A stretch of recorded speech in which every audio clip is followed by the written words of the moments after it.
अस्सलाम वालेकुम फ्रेंड्स, मैं हूं यासीन और स्टोरी फैक्ट्स चैनल में खुश आमदीद। 1990 की दिहाई में भारत ने 3 तालिबानों को कश्मीर से पकड़कर कैद किया, जिनको भारत ने कई साल तक बिला वजह अपनी जेल में कैद रखा। और फिर इन्हीं 3 तालिबानों ने पूरे भारत को ऐसा तिगनी का नाच नचाया कि भारत ने न सिर्फ इनके आगे अपने घुटने टेके बल्कि पूरी दुनिया ने भारत का खूब मजाक भी बनाया। ये दिन था 24 नवंबर 1999 का, जब भारत के इख्तियारे ने काठमांडू नेपाल से न्यू दिल्ली इंडिया की तरफ उड़ान भरी।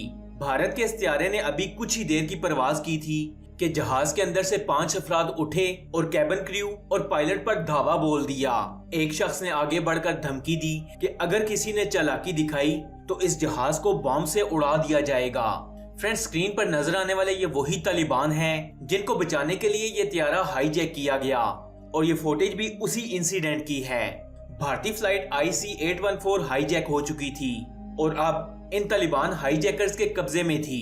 फ्रेंड्स, आपने अक्सर इंडियन मूवीज में देखा होगा कि जहाज हाईजैक होने के बाद एक इंडियन हीरो आता है, हाईजैकर्स को मारता है और जहाज और लोगों को बचाकर ले जाता है। लेकिन चूंकि ये हकीकत थी तो इसलिए ऐसा कुछ नहीं हुआ। ना तो कोई हीरो आया और ना ही जहाज को कोई बचा सका।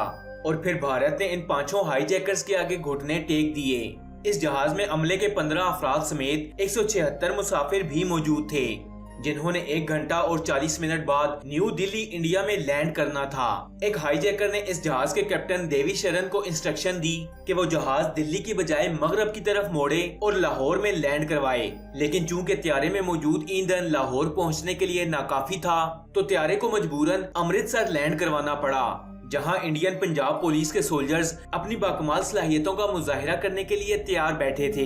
लेकिन इंडियन गवर्नमेंट ने इन्हें रोक दिया, क्योंकि वो जानते थे कि इन तालिबानों को पकड़ना या इनसे मुकाबला करना इंडियन सोल्जर्स के बस की बात नहीं है। लिहाजा कोई भी गलती किसी मासूम की जान ले सकती है। फ्रेंड्स, भारत ये समझता था कि अगर तालिबान के खिलाफ कोई भी कार्रवाई न की जाए और फ्यूल भी न दिया जाए तो तालिबान आखिर कितना इंतजार करेंगे, बाहर जरूर आएंगे। लेकिन भारत का ये प्लान उस वक्त फेल हो गया जब इस जहाज ने बिना फ्यूल भरवाए अमृतसर से टेक ऑफ कर लिया और तालिबान ने पायलट को इंस्ट्रक्शन दी कि वो इस जहाज को लाहौर एयरपोर्ट पर लैंड करवाए। पाकिस्तान गवर्नमेंट की तरफ से पायलट को लाहौर में लैंड करवाने से इनकार कर दिया गया और लाहौर एयरपोर्ट की तमाम लाइट्स भी ऑफ कर दी गई ताकि पायलट कुछ न देख सके और त्यारा यहाँ लैंड न हो।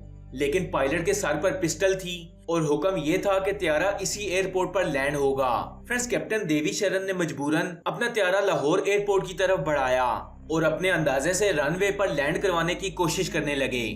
लाहौर एयरपोर्ट हुकाम ने जब ये मंजर देखा तो लाइट्स ऑन करने की इजाजत दे दी, क्योंकि बात यहाँ 80 से ज्यादा मासूम जानों की थी। अगर ये त्यारा लैंड होते वक्त क्रैश हो जाता तो जहाज के अंदर मौजूद तमाम लोग मौत का शिकार हो जाते।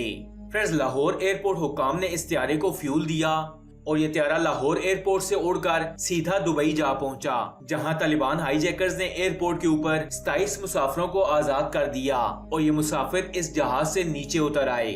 भारत ने UAE से राब्ता किया और जहाज में मौजूद हाईजैकर्स के खिलाफ कमांडो ऑपरेशन करने की रिक्वेस्ट की, लेकिन UAE के गवर्नमेंट ने साफ इनकार कर दिया। वजह ये थी कि उस वक्त एयरपोर्ट पर कई और जहाज भी मौजूद थे और इनके अंदर कई सौ मुसाफिर। छोटी सी गलती भी कई मुसाफिरों की मौत का बाइस बन सकती थी और हाईजैकर्स भी यहाँ से जल्द टेक ऑफ करना चाहते थे।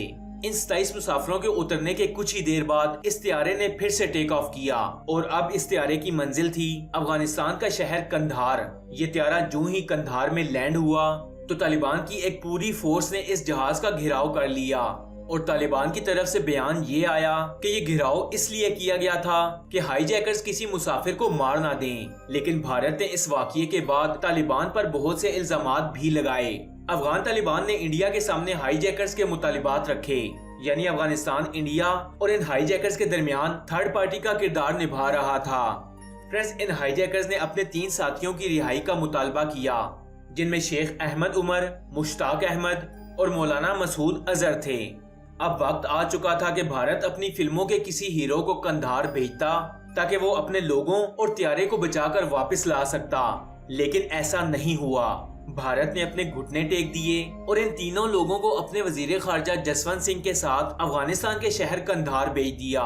जब इन हाईजैकर्स के साथी जहाज तक पहुंचे तो हाईजैकर्स ने तमाम मुसाफिरों को आजाद कर दिया और फिर अफगानिस्तान से एक त्यारा इन तमाम मुसाफिरों को लेकर भारत आन पहुंचा। फ्रेंड्स, स्क्रीन पर नजर आने वाले उस त्यारे के रियल सीन्स हैं जो उस वक्त हाईजैक था। ये त्यारा 24 अगस्त को हाईजैक हुआ और 31 अगस्त को हाईजैकर्स ने इन मुसाफिरों को रिहा किया। दैट मीन्स कि ये त्यारा 7 दिन तक हाईजैक रहा और भारत की army, commandos, intelligence agency raw कुछ भी न कर सकी। स्पेशली वो फिल्मी हीरोज जो फिल्मों में तो घर में घुसकर मारते हैं लेकिन अपना त्यारा न बचा सके।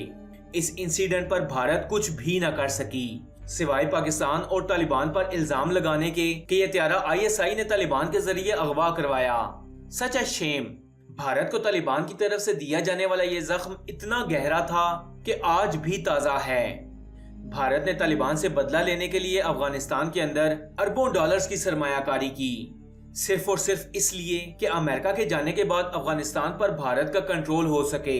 लेकिन अमेरिका के जाने के बाद ISI और तालिबान ने भारत का ये जख्म फिर से ताजा कर दिया और न सिर्फ ताजा किया बल्कि इसके ऊपर नमक भी डाला और भारत का अफगानिस्तान पर लगाया जाने वाला सारे का सारा पैसा पानी की तरह बह गया। और अब तालिबान की हुकूमत आने के बाद भारत की क्या हालत है ये आप सबके सामने है। फ्रेंड्स, आपको ये वीडियो कैसी लगी कमेंट्स बॉक्स में अपनी कीमती राय से जरूर आगाह कीजिएगा। ऐसी और इन्फॉर्मेटिव वीडियोस देखने के लिए स्टोरी फैक्ट्स चैनल को सब्सक्राइब कर लें और साथ में लगे बेल आइकन को भी प्रेस करें ताकि मजीद आने वाली ऐसी इन्फॉर्मेटिव वीडियोस का नोटिफिकेशन आपको मिल सके। मैं मिलूंगा आपसे अगली वीडियो में, तब तक के लिए अल्लाह हाफिज।